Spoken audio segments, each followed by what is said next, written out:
For you that are new here, we are in our Persevering series, and we're believing that the times we're living in, God's people need to know how to persevere in life. We need to know how to keep going, not ever quit, that God has us here for a reason, and we need to understand that better as we live in this day and live in this world. But this world is not my home.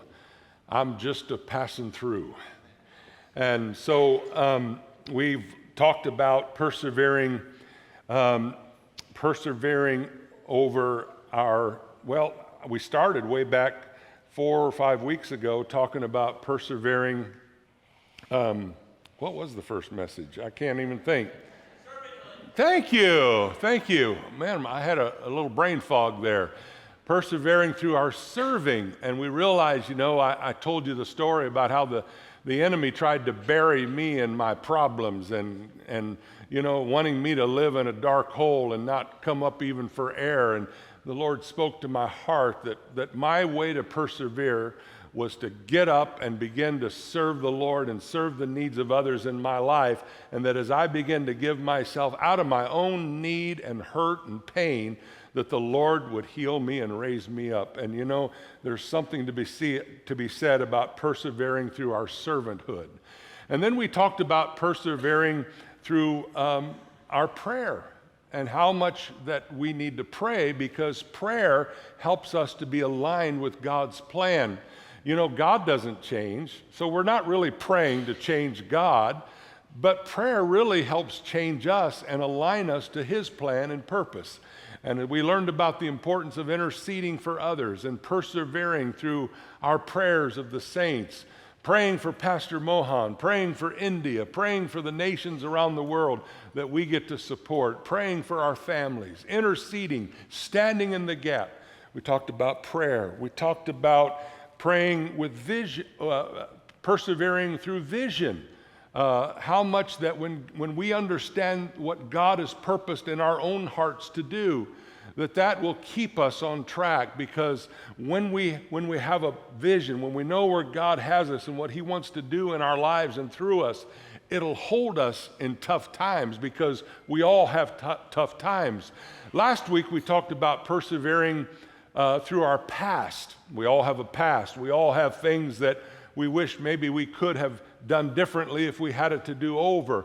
But God, if we understand where God has brought us from, then we realize that the Lord, as we give our hearts to the Lord and we're dedicated to the cause of Christ, some of the things in your lives, I know a lot of you, I know some of your testimonies, some of the things that for sure you should not be sitting here today. You should be dead. Some of you should be in prison. Some of you should be who knows what, but not here.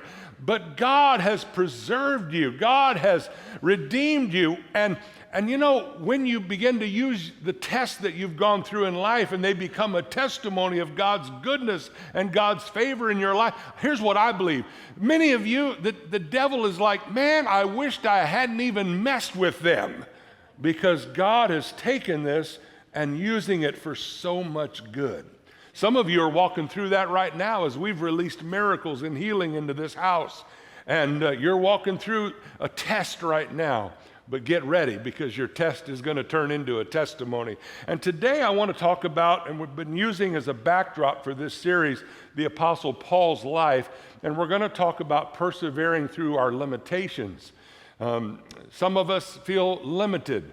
Some of us feel like we've had some setbacks. We've got issues. We've got challenges in our lives. How do we persevere through some of the limitations that we have in life? And we look at the Apostle Paul's life, and my goodness, the hope that Pastor Jeff talked about surely is there. So at the end of this little teaching, I hope we'll be able to say to ourselves, if Paul, by the grace of Christ, could overcome and be used of God like he was, there's certainly hope for me.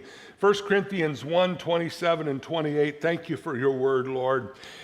Paul says, instead, God chose things the world considers foolish in order to shame those who think they are wise. Well, I feel that way about myself. And he chose things that are powerless to shame those who are powerful.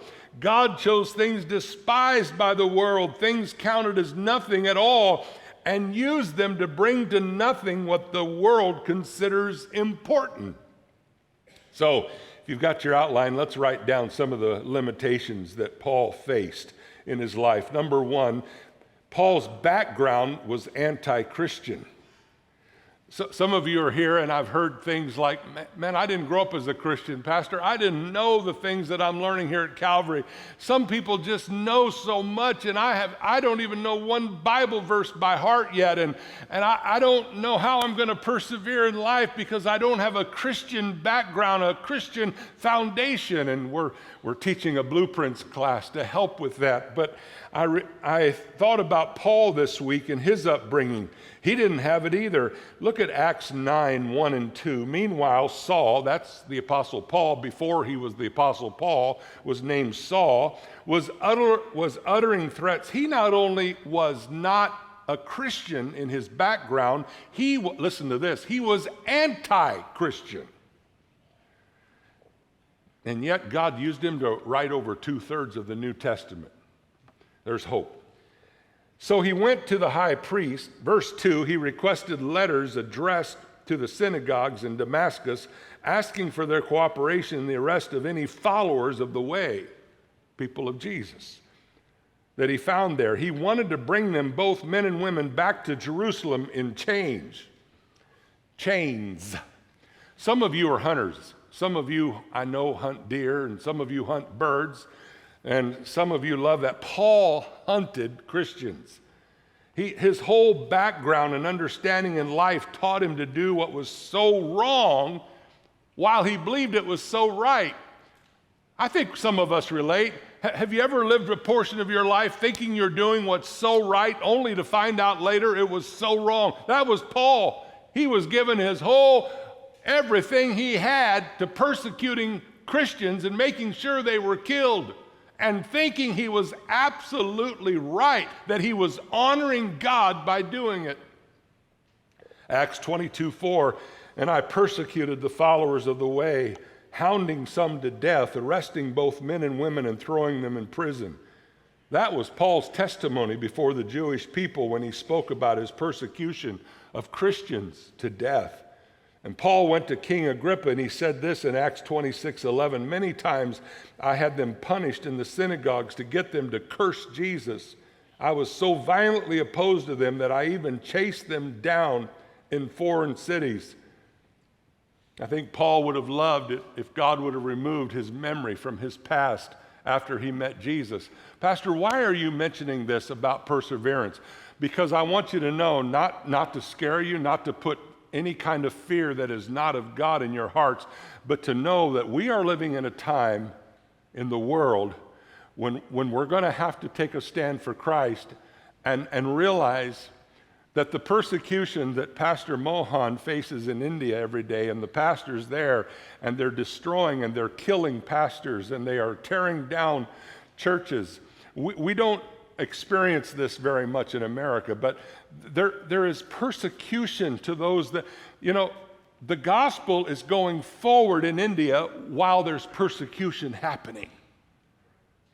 And we need to understand, no matter how the persecution might come, I'm seeing persecution come in so many different ways in America. One of the ways it's happening is by so-called Christians dumbing down the truth to where they're starting to be deceived by the world and starting to run in parallel with the things of the world and calling it Christian. And we have to know the word and how to love people enough to see, Jesus was full of grace and truth.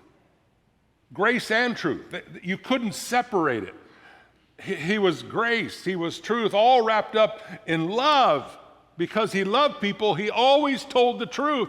That's what we as a church want to be. We as a people of God, we want to be people who tell the truth.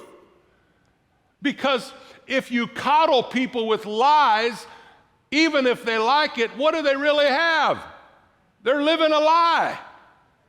But when we speak the truth with the Spirit of Christ, it gives the Holy Spirit something to work with in the hearts and lives of people that we care about. This is coming for us. Number 2, Paul had no suitable place to minister. We're talking about his limitations. Now, here's a guy called to ministry, wrote 2/3 of the New Testament by the Spirit of God, and now he's got no place to minister, it would seem. It was not long in his ministry until he was kicked out of the synagogues. He clashed so badly with the Jews after his conversion. We hear about this in Acts 9, starting at verse 19. Afterward, he ate some food and regained his strength, and immediately he began preaching about Jesus in the synagogue, saying, "He is indeed the Son of God." All who heard him were amazed. "Isn't this the same man who caused such devastation among Jesus' followers in Jerusalem?" they asked. "And didn't he come here to arrest them and take them in chains to the leading priest?" Saul's preaching became more and more powerful, and the Jews in Damascus couldn't refute his proofs that Jesus was indeed the Messiah. And after a while, some of the Jews plotted together to kill him. It wasn't long until Paul knew that his ministry would be with non-Jews, the Gentiles. The Jews didn't want to hear him. They kicked him out.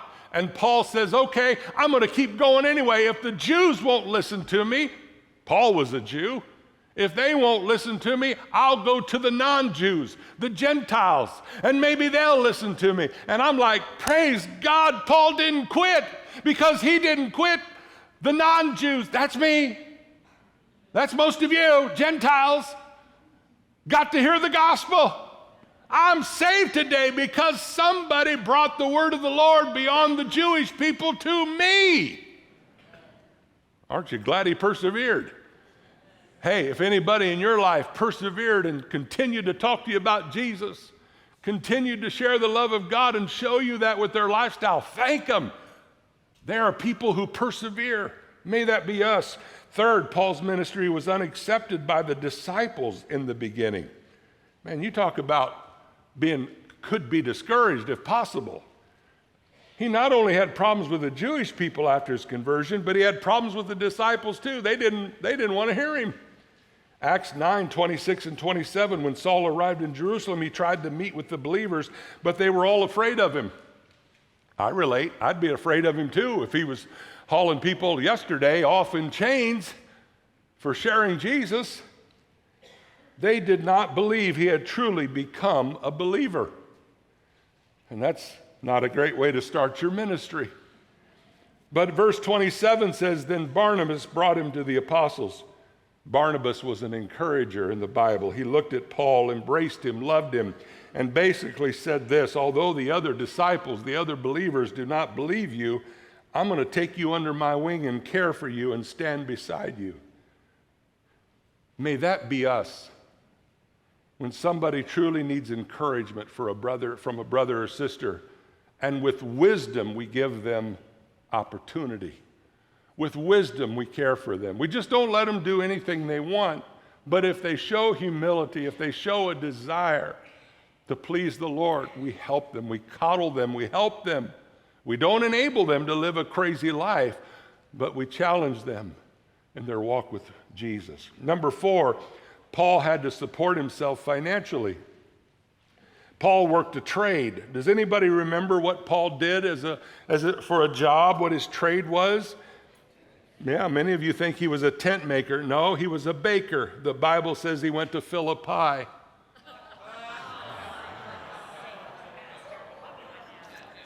Just kidding. It's one of my favorite jokes. I've told it so many times. Acts 18:3, Paul lived and worked with them, for they were tent makers just as he was. You're right. He was a tent maker. There were many times when he not only supported himself, but he supported his fellow workers. He understood that whatever he was doing, he was a minister of the gospel. Now, let me stop for just a moment. If all of us could get a hold of that concept right there. Not all of us are called to be vocational pastors. In other words, where, you're getting, like I do, you guys give Kathy and I a paycheck to give full-time service to the Lord. But I'm amazed by so many people in this church. We could never be who God's raised us up to be without people who raise families and work jobs and serve this church and work hard. We've got people who give so much of themselves because they believe in the vision. And I am so grateful. We couldn't pay everybody for all that God wants to do and is doing through our lives together. If all of us could get a hold of that. I've known people who want to leave the workforce to go into the ministry. But here's an idea for everybody. Go into the ministry while you're in the workforce. In other words, here's what I'm saying. Do you realize that all of us are called to full-time ministry? No matter what you do in your job to get a paycheck, to pay your bills, no matter what gifts you have to go out here and work a career or work in business or whatever it is you do, we're all called to be ministers for Jesus and to minister to others. We should all think of ourselves as full. What do you do? Remember Dr. Bob Harris, who moved to Utah, one of our elders? He said, I'm a full-time minister disguised as a veterinarian. That's what you all should be able to say. I'm a full-time minister for Jesus, disguised as a fill in the blank. Right? That's how we need to see ourselves. One of the greatest tragedies, and I'll move on to the next one, one of the greatest tragedies in the American church is when we separated the clergy from the laymen. And all of a sudden, the mindsets of American people, by and large, are if you want to get prayed for, you got to ask the pastor. Because if anybody else prays for me, it don't count, as if the pastor didn't pray for me. What a sad day for the work of the Lord Jesus Christ, because we're all called to pray. We're all called to minister one to another. And I think that was a sad day in the church. So let me go to number 5. The Jewish people rejected Paul's message. Acts 18:6. But when they opposed and insulted him, Paul shook the dust from his clothes, and he said, your blood is upon your own heads. I am innocent. From now on, I will go preach to the Gentiles. And here's something I want us to see on this one. It was a limitation that Paul had in preaching to the Jews. It was a setback that caused him to be able to be used by God in an even greater capacity, in a greater way. It forced him to minister to the Gentiles. It was because the Jewish people didn't accept him that he shook the dust off his feet, off his clothes, and he began to minister to us. And what we consider, here's the point of this. Sometimes what we think of in our lives as setbacks can become, when we trust the Lord, a setup for God to use us in a greater dimension. I look back over my life, and some of the most difficult storms of my life, as if I persevered, if I kept going, if I kept trusting the Lord, God has used some of those things in my life for me to be able to impact other people. God will use experiences that you walk through to touch folks I could never touch. And this is what happened in the life of Paul. So, man, the other point about that, and I'll move on to the next one, the other point about that is sometimes I have setbacks in my life because of my own dumb, hard head. Sometimes God's trying to get my attention nicely, and I'm not listening. I know y'all looking at me like I don't know what you're talking about, Pastor, but sometimes it seems like God has to knock me upside the head to get my attention. Like one day I went, okay, Lord, I've ran into this wall with my head 7 times. Are you trying to tell me something? And so sometimes God's just trying to get our attention. Number 6, Paul battled inner spiritual conflict in his life. Paul talks about those things in Romans 7, 18, 19, and 20. He says, and I know that nothing good lives in me, that is, in my sinful nature, nothing good. I want to do what's right, but I can't. You ever felt that way? You want to do what's right, but you just struggle so bad and your flesh is weak? He says, I want to do what is good, but I don't. I don't want to do what is wrong, but I do it anyway. But if I do what I don't want to do, I'm not really the one doing wrong. It is sin living in me that does it. In other words, Paul is saying, oh, wretched man that I am, I have this sin nature, this carnal nature. And that's why Paul says we've got to buffet our flesh, let the Lord have its way. And he says, man, I have this inner conflict in me. Some of you are here and you know what it is, that God is sanctifying you. He's setting you apart for all that he has for your life, and yet you go through some times where you sin. I'm not going to give you a license to sin, but you mess up. And you need to repent, humble yourself, and say, Lord, I don't want to do this. My flesh, I'm at war. The Spirit of God that is now alive in me wants to do what's right. That's what Paul is saying. But this flesh, this carnal nature, this mind that is not totally transformed to the ways of God, my flesh wants to do what it wants to do. And my spirit that's alive to God wants to be obedient to the Lord. And now I'm at war within myself. Does anybody know what I'm talking about? You know, and here's why I'm saying this.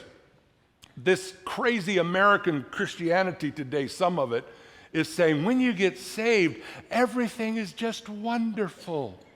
When you're saved, life is just like, oh, it's just, you know, it's just like, man, I'm like floating on a cloud.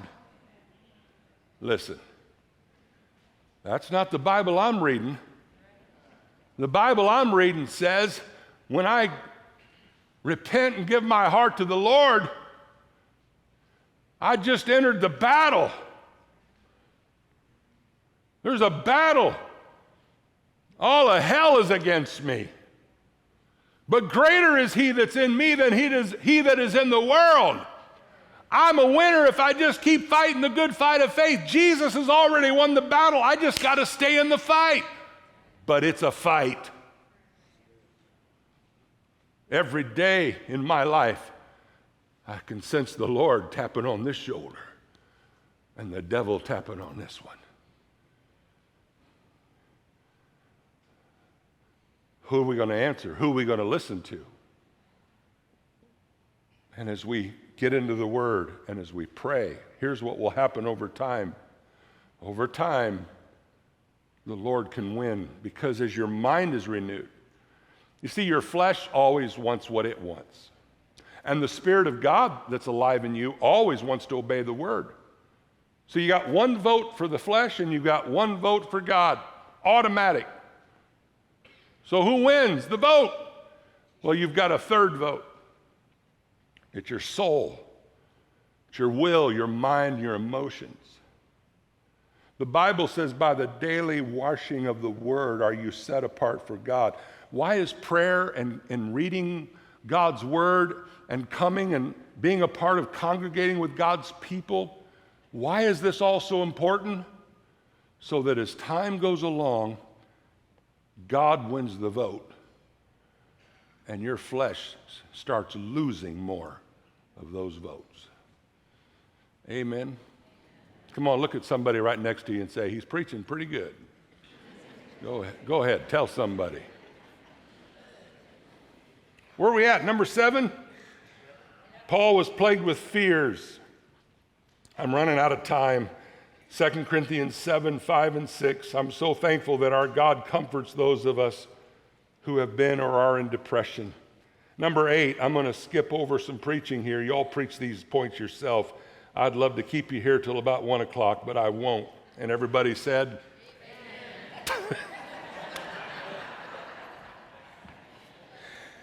Number 8, Paul was not considered an impressive orator. Let me read verse 10 of 2 Corinthians 10. For some say Paul's letters are demanding and forceful, but in person he's weak and his speeches are worthless. Now, if we could summarize all of this, here's the thing. Here's what Paul said, and this will help some of you. Some of you, to persevere in this life, you feel like, man, I don't have a fancy speech. I'm not good with words. Pastor, I can't frame up things like God's helped you to frame up things. And here's what I believe about Paul. I believe he could be very impressive. He was so educated. He had so given himself to the things of God. He had practiced so much. He had written, every time he was in prison, he's writing. He's applying himself, planting churches, missionary journeys. I mean, he was eat, live, breathe, sleep the Word of God. I believe Paul could be he walked in here today, the Apostle Paul. He may not be big in stature. I think of him as a little 5 foot, what do you call legs that are bow-legged? Talk about a fancy speaker here. He's probably about a 5 foot, bow-legged, big-nosed Jew. But this man, when he got up and spoke, if he wanted to, he could speak with such authority. His vocabulary was probably amazing. But he says, I chose not to do that. He says, I'm not going to come in man's wisdom. Those scriptures are in your notes. I'm not going to come in man's ability, man's wisdom, because I want to come in the power of God. You know, and here's what that spoke to me. Sometimes if we're not careful, we start thinking too high of ourselves and our ability. And we're to be ambassadors for Jesus, not for ourselves, not for our ability, not for our talent, but for Him. And so, man, why do we need to be humble in our presentation in the work of the Lord? So that the power of God can go forth. So that the people, when they hear us talk, they're more listening to what the Lord is saying than what we're saying. Right? You know what? That gives all of us hope. All of us have great hope. Some of you that don't speak very well, maybe, or you feel like you can't talk very good, or you're shy or whatever, I've watched God use people like that in amazing ways to reach people that I will never reach, because there are people that will connect to you that won't connect to me. We have to start believing that you are the best you God ever made, and there's no one like you. And God has you on the planet for a purpose that no one else can really fulfill like you can. When you start understanding that, it'll cause you to persevere through pain, through problems, through suffering, through challenges, through bad relationships, through people that frustrate you. You will be persevering in your life. Number 9, Paul's physical sufferings became a routine experience. And I read 2 Corinthians 11, 23 through 27 that I put in your outline. Man, this guy, he'd been whipped so many times, 39 times each time. He'd been shipwrecked, he'd been beaten, he'd been left for dead. Oh, that scripture lays out so many things that he'd went through in his life. He went through sleepless nights. He's been hungry, been thirsty, been cold and shivering, without food, without clothing. And yet Paul perseveres for the cause of Christ. Number 10. Before I give you number 10, you know what that tells me, number 9? Look at me. I complain too much. I got nothing to complain about. I mean, I'm over there with Pastor Mohan in India the last time. 2 times ago, he took me to the Taj Mahal. I've always wanted to see the Taj Mahal. After I got there, a whole day's journey, getting there, I wished I hadn't asked him to take me. The roads are so bad over there. I mean, you know, max speed over there on those roads is about 40 miles per hour, and it feels like you're doing 200. You talk about potholes. You think our Illinois, and they are horrible. Don't get me wrong. People lose vehicles in potholes over there. And on one road, I don't mean to run down your country, Pastor, but on this road to the Taj Mahal, there would be on the road cars, these huge trucks with bags of rice that seem to reach to the heavens, and the trucks are like this. Like, are they going to stay on all four tires? Some of these trucks were built right after World War II, and they're still together somewhat. Can you get a picture of this? And cars, and people riding bicycles on the same space, and oxen pulling carts. And you're like, dear Lord, how are we going to all get there? Weaving in, I mean, there's no, ways like turn signals. Who ever heard of a turn signal? And you'd pull it to a stop sign when there's a stop sign, rarely. We pulled up to a stop sign once and 2 monkeys jumped on our car. I'm not kidding. Monkeys are one of the million gods over there for the Hindu people, and you don't kill a monkey because they're a god. Man, I'm so glad we serve one God. They got 1 million to take care of and track. And man, by the time we got to the Taj Mahal, I was a mess. You talk about, Pastor, I know why you pray so much now, driving on your roads. Whew, that'll make you, we ought to all go over there. We'd turn into prayer warriors for sure. And I thought about how much I, in my life, have complained about dumb things. Number 10, Paul had the pressure of overseeing all the churches. 2 Corinthians 11:28, then besides all of this, I have the daily burden of my concerns for all the churches. In other words, Paul is saying, if you think all of that was bad, there's the daily pressure upon me of concern for all the churches. And I think of Pastor Mohan. 16 years ago, we helped him buy a vehicle because I told him, Pastor, please, no more motorcycle for you.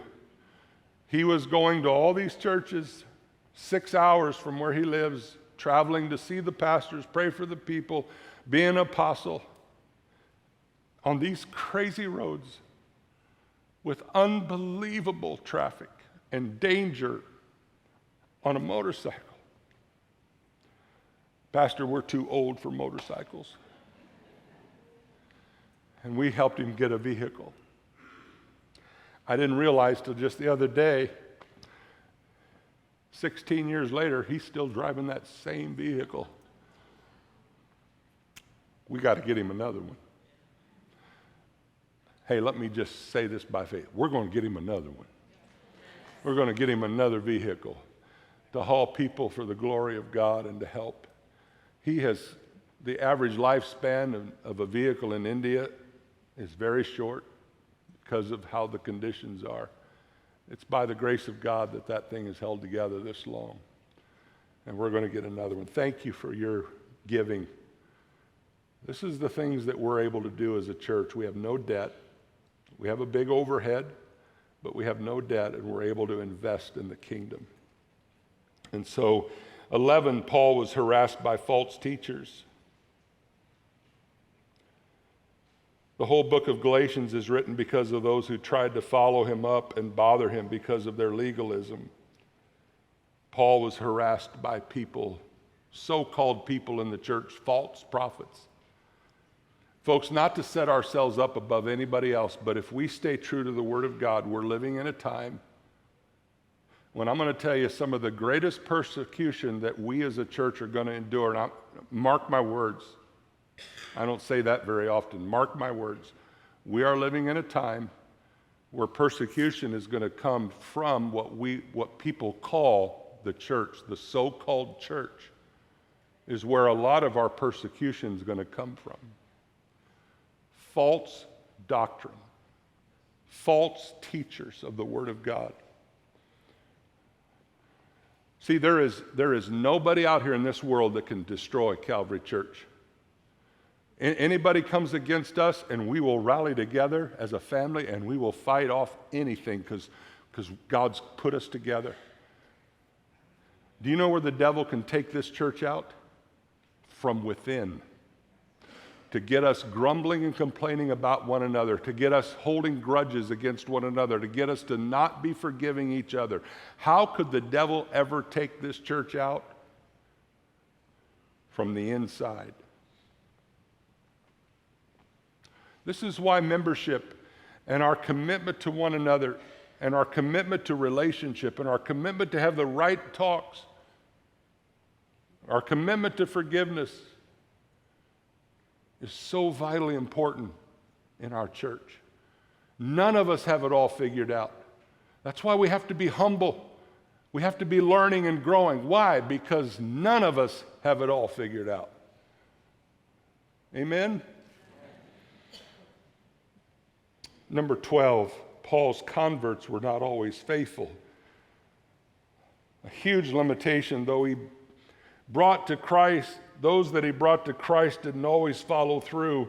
Galatians 1, 6 and 7, I am shocked that you are turning away so soon from God who called you to himself through the loving mercy of Christ. You are following a different way that pretends to be the good news, but is not the good news at all. You are being fooled by those who deliberately twist the truth concerning Christ. He watched some of those that he led to the Lord walk away. Some of you know what it is to have people around here, and you look around, they had a tremendous touch of God on them. They come to Jesus. And some of you have to deal with what Paul dealt with, what I have to deal with. It's some that come in, are saved, loving God, loving their church, and we look around and they're gone. It's hard. We have to handle it well. We have to pray. We have to seek the Lord and pray for them. 13, some of Paul's colleagues were jealous of him. There was jealousy that he had to deal with, and there's scripture for that. Number 14, Paul felt the pain of fellow workers deserting him. I think that pain was severe when people that he served with left him, such as Barnabas and Demas. But Paul maintained an attitude. Let me read you one verse that's in your notes, 2 Corinthians 12:10. That's why I take pleasure in my weaknesses and in the insults and hardships and persecutions and troubles that I suffer for Christ. For when I am weak, then I am strong. What transparency. Paul lived in a world where a man being transparent was unheard of. But Paul decided to be transparent concerning his needs. And he spoke in Rome to the inner struggle of his own spiritual life. When I look at Paul, it challenges me to be very transparent with the right people regarding my own inner struggles and my own spiritual life. And he spoke in such a way that he was very transparent to the people in Thessalonica. We feel his loneliness in 2 Timothy. To the church at Philippi, Paul said, I just want you to know that while I tell you to press on, I myself have not arrived spiritually. He said in Philippians 3:13, brothers and sisters, I've not achieved it. Let's get to the application of this message. Let me give you these before we leave. Now, listen, you can understand all these limitations that I just shared with you, and you can learn to be transparent, but that won't be enough. You got to think to yourself, Pastor, how do I persevere through my limitations, through my setbacks in life? How do I keep going? Let me tell you quickly. Let me give them to you. What was it that encouraged Paul to get back up? This is what we need. This is our takeaway today. Number one, Paul believed that Christ was the Son of God. It was at his conversion at Damascus that he had this tremendous insight that knowing Jesus was truly the Messiah. Folks, if you're going to persevere in your life with Jesus, you got to truly know he's the one who died for you. He's your Messiah. He's your Lord and Savior. You need a vision of who Jesus is if we're going to persevere. Secondly, Paul had the compelling power of the love of Jesus. In other words, he had so much love that he knew from the Lord that he began to love God back because you can only love God when you realize he first loved you and then he loved other people. How do we persevere in life? When we grasp and hold on to the love of God in our life, and that causes us to love others and to love him back. If you're going to persevere in life, you're going to be a loving person. You're going to be a forgiving person. You're going to be someone I always say this, if we live our life right here on this earth, we're going to be forgiving somebody every day the rest of our lives. You're going to have to forgive every day if we're going to live a loving life. Third, Paul was motivated by his sense of obligation.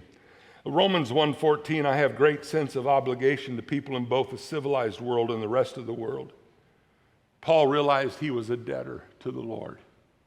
That Paul could never repay what the Lord has done for him and for what the people that God put in his life had did for him. He lived his life when you start realizing that there are things in your life that Jesus has done for you and you can never repay it, it'll cause you to persevere. Number 4, Paul had the fear of the Lord, the right kind of fear of the Lord. And I won't take time with that one. The last one is this. Paul was motivated because he looked beyond the temporal to the eternal. He got his focus on the eternal instead of on the natural. He began to understand that eternity was at stake. Paul realized that he was just a clay pot that was cracked. I call that a cracked pot. Paul was a cracked pot. But when he realized he was cracked, he also realized that the love of Jesus could shine through him to others. So I want to close, and I want us to close by doing something a little different. I want us to close by standing all together. Come on, stand. And we're going to read the last few scriptures together out loud. This is going to be good exercise for all of us. And we're going to close this way. Starting at 2 Corinthians 4:1 on the screen. Can we all say it together?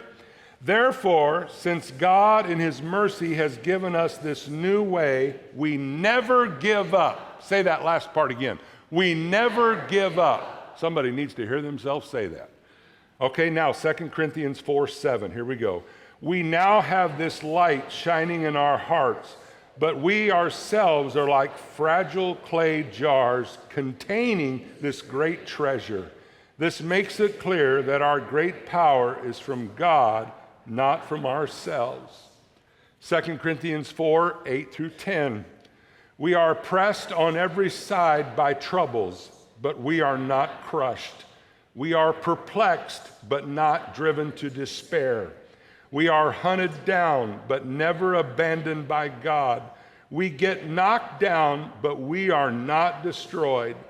Through suffering, our bodies continue to share in the death of Jesus so that the life of Jesus may also be seen in our bodies. One more, verses 16, 17, and 18. Here we go. That is why we never give up. Though our bodies are dying, our spirits are being renewed every day. For our present troubles are small and won't last very long. Yet they produce for us a glory that vastly outweighs them and will last forever. So we don't look at the troubles we can see now. Rather, we fix our gaze on things that cannot be seen. For the things we see now will soon be gone, but the things we cannot see will last forever. Paul said this, I don't quit because I look past what I can see with my physical eyes, what I can feel with my feeling, what I can hear with my ears. I look past my physical senses because I've got a long-term kingdom view of things. If we want to not be hurt by people and ministry, we have to keep our eyes on the kingdom and the principles of God. Some of you are in this room right now, and you know God is speaking to you in this message. God is telling you in so many different ways, maybe, to get your eyes off your problems, get your eyes off people that aggravate you, get your eyes off the world, and refocus back on Jesus. Jesus is the way, the truth, and life. And if we want to persevere through our limitations and through all the things that life throws at us, we have to be focused on the Lord. Our lives are to be only about Jesus. Whenever we get our eyes off the Lord and on the circumstances, we'll always be set up by the devil to cause us to want to quit. People that lose their focus on Jesus want to quit. People like Paul, who keep their eyes on Jesus, face some of the wildest things life has to offer, and they keep going. We all have problems, don't we? We all have problems. If you're here and you think you don't have any problems, that's a problem. But I want to tell you something. Our problems are really not our ultimate problems. Usually it's our mindset that is our problem. It's what my dad used to say, stinking thinking.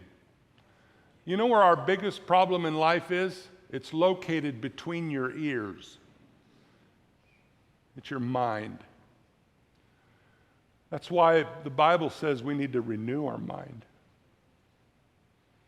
by the washing of God's Word. 1,000 years from right now, think about this.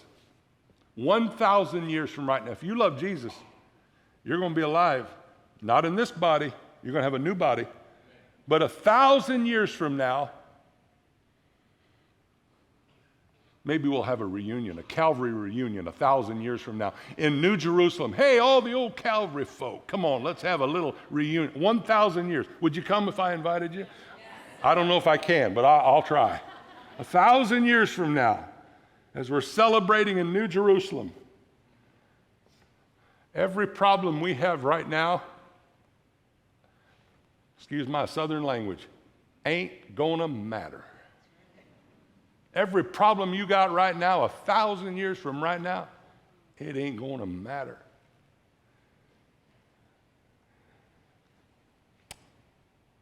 So what's my point? Get an eternal view, and you will persevere. Families, marriages, work, finances, whatever it is, God's got you. Lord, thank you that we are people who persevere through all of life's limitations. You got this, Lord. May we keep our focus on you. In Jesus' name. And all of God's people said, Amen. Amen. Some of our elders will be here for prayer if you need prayer. God bless you. You're dismissed. God bless you. Hope to see you Wednesday for the Revelation teaching.